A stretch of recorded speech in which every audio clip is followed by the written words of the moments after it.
ute bura nyoro nyo wacho ni mano gima gidhi timo ma onge rango side mora mar sirkal, whether in opposition, whether in sirkal, nikech giwacho ni mano is their constitutional mandate mondo gihakikisha ni kila ng'ato miyiero madhi e migepe mag sirkal oyier ng'at maber manyalo tiyo ni jo Kenya, to ng'at ma credible in terms of tich moncho osetiyo bang'e chien kanyo, ama character mare in terms of education, character mare in terms of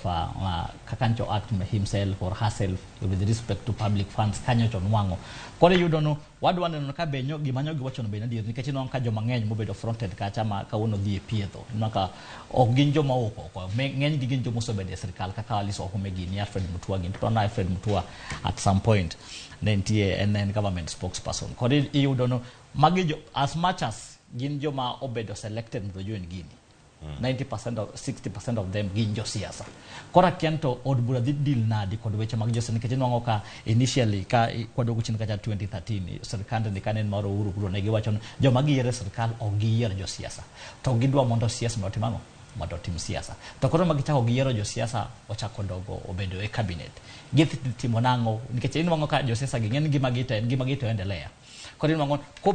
kose piedhi momi tich be endelea gi siasa kosiweyo. Again, question moro be ni penjo gin to koro watimo nang'o nikech koro idhi mi kom to komi kom